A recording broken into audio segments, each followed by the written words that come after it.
Welcome to the deep dive. We're diving into polycystic ovary syndrome, or PCOS as it's more commonly known, and we've got a treasure trove of recent research and articles for this deep dive, but we're focusing on you, our endocrinologist listeners, for this one. It's a really exciting time to be in endocrinology. I bet.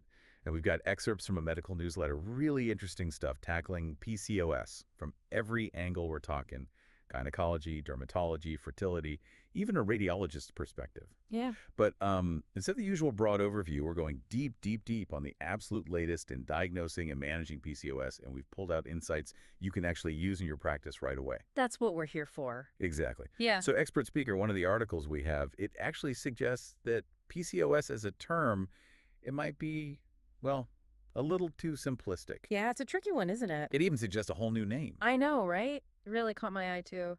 What are your thoughts on that?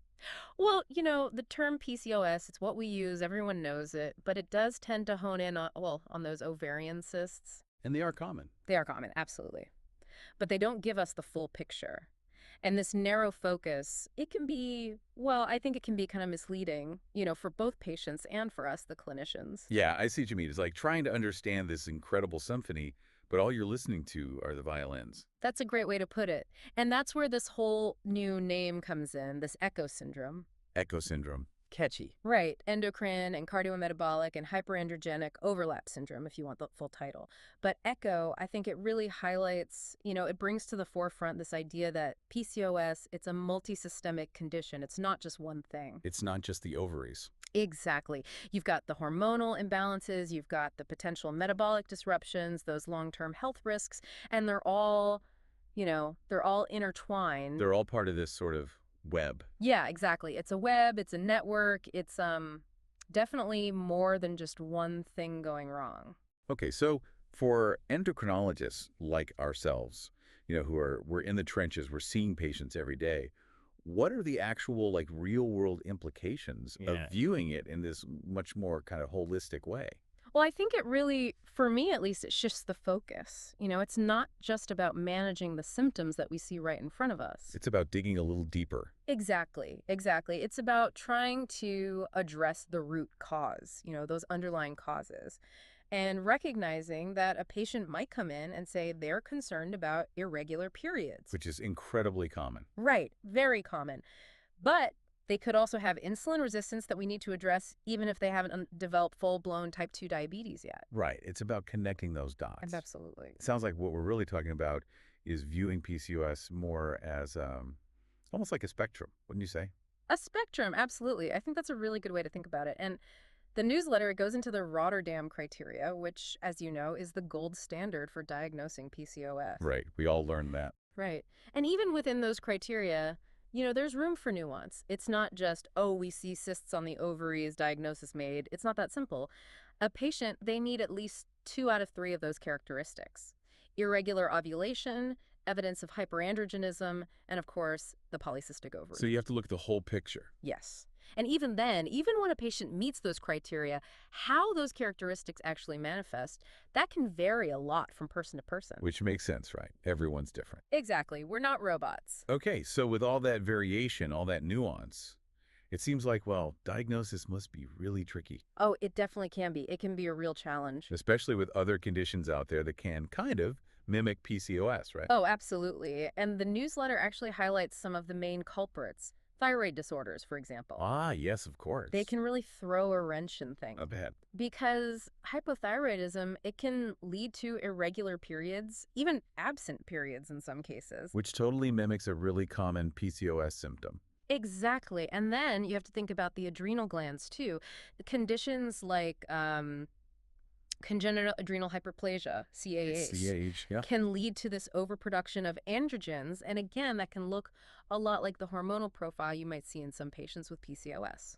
So we're not just looking at the ovaries here. We're not. It's the whole endocrine system. It's a whole system. We're looking at how all these different hormonal imbalances could be sort of impacting each other. Absolutely. And just to add another layer, even rare tumors, in the adrenal glands or the ovaries, they can secrete androgens. Oh, wow. So again, it could mimic PCOS. It really highlights how important it is to get a thorough thorough medical history, family history of hormonal conditions, the patient's experience with symptoms, acne, hirsutism, hair thinning.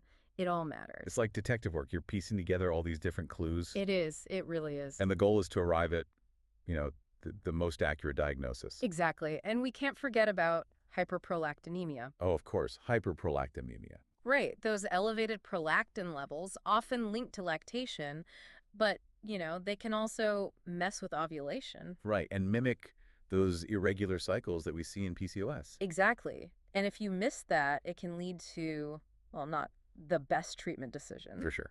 So it sounds like lab tests, they're crucial for really distinguishing between all these different possibilities. They are. They are. You've got to measure those hormone levels, TSH for thyroid function, prolactin, those specific androgens like testosterone, and then, of course, the pelvic ultrasound. The trusty ultrasound. It all helps create a clearer picture. But, and this is important, interpreting those results, it's not always straightforward. There's some nuance there for sure. You've got to consider the patient's medical history, how these different hormonal systems might be sort of, talking to each other, impacting each other. It's complicated. It is a little bit, yeah. But that's what makes endocrinology so fascinating. For sure. It really is. It's like we always say, it's an art, isn't it? The art of endocrinology. Exactly, because we're not just, staring at numbers on a lab report. We're really considering the whole patient in front of us, their symptoms, their story, their lifestyle. What are they hoping for? What are their goals? You're really partnering with them, aren't you? In a way, yeah. And this personalized approach, it seems to be a real theme in all the research we're looking at, especially when we talk about the long-term health risks of PCOS, Yeah. which the newsletter really gets into. Yeah, and it's important, right? Because we can't just be focusing on the here and now, just those immediate symptoms. We're talking about, the irregular periods, the acne, things like that. Right. The things that are easy to kind of, just see right in front of you. But we need to be thinking about those potential long-term complications. And that can be tough sometimes, to think that far ahead. Well, and to have those conversations with patients too, right? Yeah. Because no one wants to think about, well, in 20 years, this might have... Right, exactly, exactly. But it's important because PCOS, it does come with this increased risk of type 2 diabetes Yeah. and, of course, cardiovascular disease. Right. And that connection, I think, is something that, well, maybe we should break it down a little further. For our listeners, what is it that's actually driving these increased risks? What's the mechanism there? Well, insulin resistance is a huge part of it. Yeah. A huge part. Because many women with PCOS, they have trouble processing insulin effectively. It leads to those elevated blood sugar levels, and over time, well, type 2 diabetes. And that's something, for our listeners, I mean, that's something you probably see in your practice all the time. Oh, yeah. And it's tough because this insulin resistance, it often goes hand in hand with weight gain, which, of course, it just exacerbates the risk of both diabetes and cardiovascular disease. So it's like this vicious cycle. It's a domino effect, one thing leading to another. Exactly. And on top of that, we can't forget about the role of, the androgens. Right, always those androgens. Because if those levels are higher than they should be, it can negatively impact cholesterol levels and blood pressure, which, again, just feeds into those cardiovascular risks. Right. So it really highlights how important early intervention is, don't you think? Absolutely. It's not just about managing symptoms. It's about, potentially preventing some of these more serious things down the road. Absolutely, 100%. And that's where, we always talk about lifestyle modifications, but that's where they're so, so important. The newsletter, it points out that even losing a little bit of weight, we're not talking about massive amounts, just 5%, 10% of body weight. Achievable, right? Achievable. It can really improve insulin sensitivity, regulate menstrual cycles, and for women who are, thinking about starting families, it can even improve their chances of getting pregnant. So those are some pretty impactful changes from just, those lifestyle modifications. They really are. They really are. But of course, sometimes lifestyle changes aren't enough on their own. So when that happens, what's the role of medication in kind of, managing the different aspects of PCOS? Well, medication can be, it can be incredibly valuable, and I think this is important to emphasize, it's about finding the right approach for each individual patient. We're not cookie cutter, right? So for some women, it might be hormonal birth control, to get those cycles regulated, help manage things like acne. Right. It can make a big difference. It can. And of course, you know this, for women who are struggling with insulin resistance, metformin can be a game changer. Yeah, it can be amazing for some people. Right. Because it doesn't just help regulate that blood sugar, it actually improves insulin sensitivity overall. And that, again, it's that domino effect. It can have these positive effects on menstrual cycles, on androgen levels, it's all connected. It really is. It's like this whole cascade of positive changes. And the newsletter, it also mentions spironolactone as, a potential option, particularly for managing that excess hair growth, the hirsutism or acne, because it blocks those effects of androgens. Right. So you're targeting that specific symptom, Yeah. which I think is really interesting. It's like you've got this whole, toolkit of different options, and it's about picking and choosing the right ones. Right. And sometimes it's trial and error. It's about working with the patient, figuring out what works best for them, for their body. Are there any kind of new treatment approaches that you're kind of excited about? Things on the horizon? Oh, there's always something new. But one area that's really interesting is the research on the gut microbiome. Oh, yeah, the gut microbiome. Everyone's talking about the gut these days. It's true. But in all seriousness, there is some early research that suggests there might be a link between the bacteria in our gut and, the development of PCOS in the first place. Fascinating. It is, isn't it? We're still in the early stages. We don't know for sure.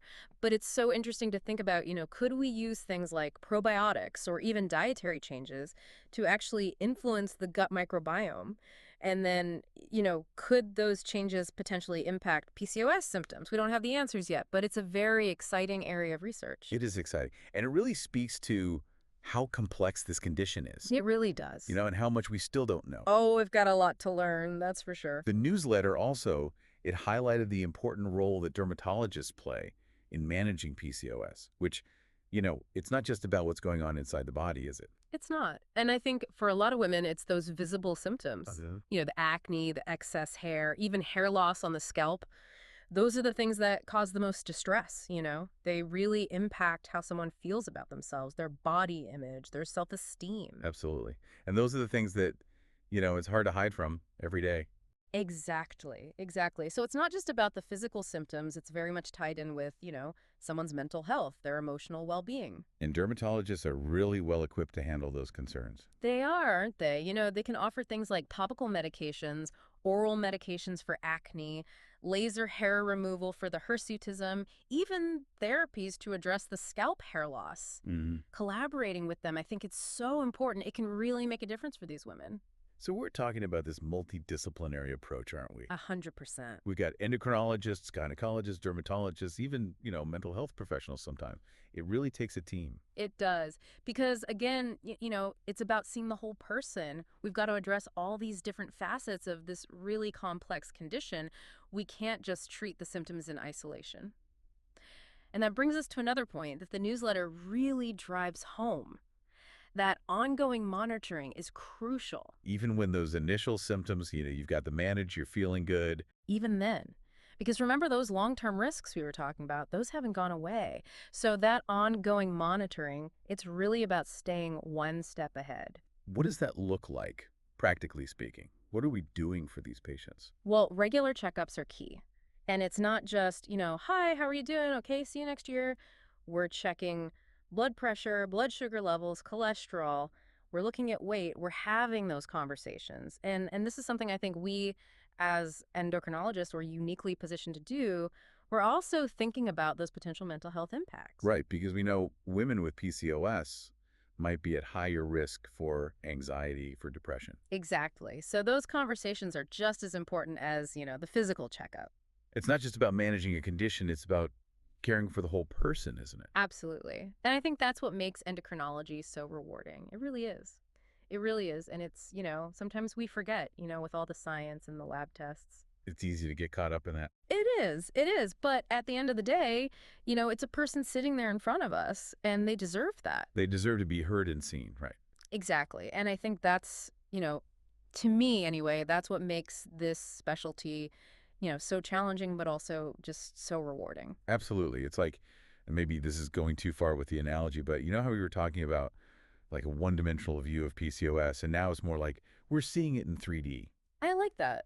I like that a lot. because it really highlights, I think, why endocrinologists are just crucial in all of this. Because Hmm. we're not just looking at these individual symptoms in isolation. Right, we're trying to connect those We're the dots. dot connectors. We're Hmm. thinking about those long-term implications. We're working with all these other specialists, to really provide that well-rounded, holistic care. Teamwork makes the dream work, right? It really does. It really does. Speaking of thinking ahead, this deep dive has been, I mean, wow, so insightful. Hmm. But I always like to leave our listeners with a little something to ponder, something to like chew on. Right. So, expert speaker, from all this research, all these articles, everything we've talked about today, what's one thing that really like stuck with you? Or maybe even like a question that you're still kind of turning over in your mind? Ooh, that's a good one.